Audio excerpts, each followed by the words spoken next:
Hello.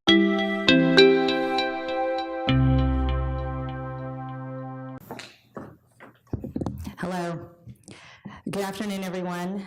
Thank you, Roger Royse and the law firm and your staff, and thank you, UCSF, for hosting me and my fellow candidates.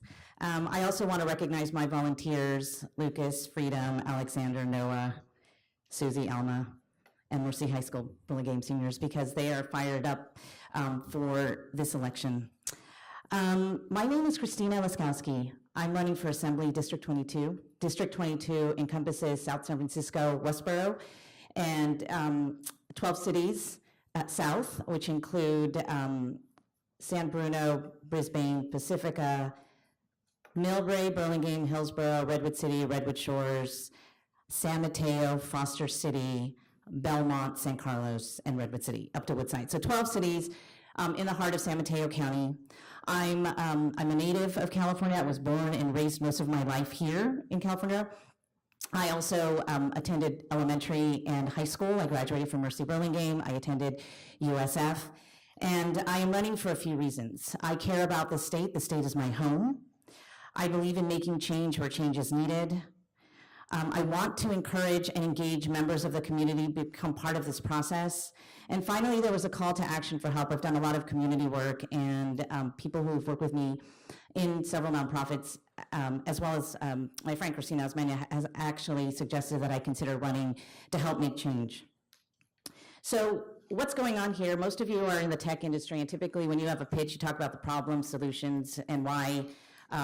What can I do to make a difference? Well, the problem that we have here is that I think we have a lack of accountability and a lack of leadership. California is one of the largest economies in the world. It's the largest economy in the United States.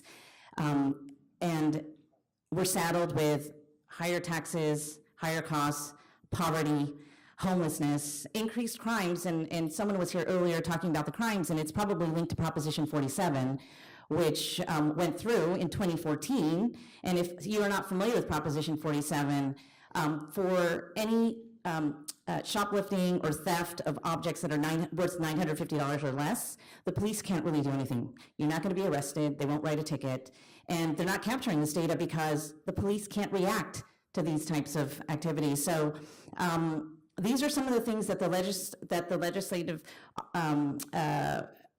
representatives can help change, and I'm hoping to be one of them to make that change. In business, results are tied to leadership. And so all of these problems that we're experiencing in the state are tied to leadership. And I think there's been a lack of accountability. If any of you are in business, you have milestones that you need to meet when you're working on a project. You have ownership of that, and if you don't meet those milestones or hit those milestones or deliverables, you're held accountable. And I don't think we have that same accountability in government today. And I think that needs to change. So the solution, I'm proposing new leadership. I'm running because I'd hope to be considered as part of the new leadership. I think we need leadership and accountability from individuals who have the experience, the passion, commitment to drive positive change. We also need individuals in these positions who've demonstrated the ability to get things done resourcefully, collaboratively, proactively, and who will report and hold themselves accountable to their major stakeholders, the constituents, right? So my goal is to lead in providing a decent quality of life for all of our stakeholders without necessarily increasing the financial burden. So what is my approach? I'm not an expert in all areas. My intent is to do a plan, analyze, design, and execute. One of the other candidates here talked about execution in business. Execution is key, right? What is the scope? What are the issues I'd like to cover or focus on? Safety and security. Safety is both physical and virtual. We talked about that. We talked about data privacy and security earlier. One of the candidates did. But security also encompasses having a stable job and a home, right? We can talk about technology and the role that technology plays, but if you can't afford to live here, if you can't afford to have a family here, we're not addressing one of the basic needs. And so tied into that safety and security, for me, is education and training and competitiveness. I think we need to invest in our citizens more so that they can enter the talent pool, earn more, and live a better quality of life. I also want to address the quality of life for seniors and veterans, low income and middle class families, and as well as the gig economy. I'm a consultant. I've consulted with a number of larger organizations in tech, in the utility industry, large consumer brands, and I see what some of the concerns are. Many of you don't know this, but some of our tech companies, 40% of their staff are contractors.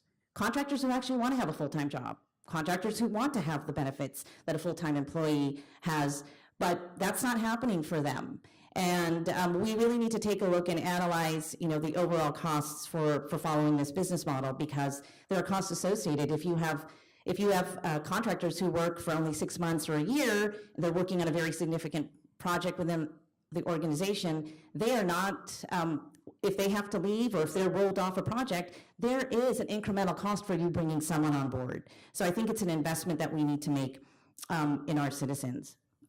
I also want to enforce governance, accountability, and transparency. I think we should be a little bit more methodical about achieving our goals, assigning KPIs, key performance indicators, and having leaders accountable, as I mentioned earlier. So what is my background and qualifications? I'm a wife, I'm a mother, I'm a daughter, I'm a sister, I'm a member of the community. I care. I volunteer in the public schools, I volunteer in private schools, I've been involved in a number of nonprofit organizations. My background includes 16 years as a boutique investment banker covering consumer, technology, and biotech companies. I helped take a number of companies public. I pivoted when I had my 2 children and I became a change management consultant. I help organizations manage change within the company. I'm also a strategic advisor to a number of startups and founders. I served as an M&A advisor to Plug and Play Tech Center, both to local companies as well as international startups. I've served as a leader for a nonprofit organization called Stack Silicon Valley, which was focused on economic development in the Philippines via entrepreneurship. So through my leadership, I was able to help with the formation of the startup ecosystem that's in the Philippines today, create a bridge between Silicon Valley and the Philippines, and expand that relationship to help co-found the ASEAN Alliance, to have other ASEAN groups who are also trying to do the same thing for startups in their home countries by providing that bridge and mentorship. And so we have a number of activities and programs that we hold throughout the year. But as an end result, what did I do when we formed the startup ecosystem in the Philippines? In 2 years, we not only created this foundation for a strong startup ecosystem, we encouraged the first corporate seed funds actually to launch. So the 2 largest telecommunications company started seed funds within 2 years because they saw that they actually had talent in country that didn't have to leave. And that was our answer to economic development through entrepreneurship, was really promoting self-sufficiency, create the industries in-house, and I'd like to do the same thing here, continue to support the ecosystem here. For one of the high schools that I helped in Marin County, I was the lead for a college night program, and there I designed a program that really empowered the parents, the teachers, and the students with enough information for them to make an educated decision. There are gaps in our educational system today.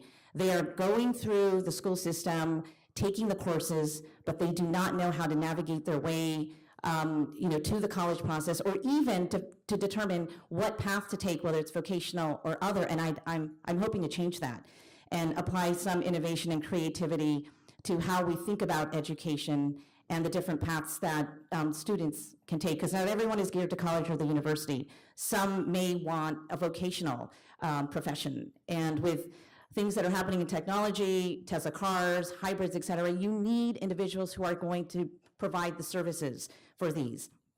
As a change management lead with organizations, I helped my clients work through transformative change, engaging all the stakeholders.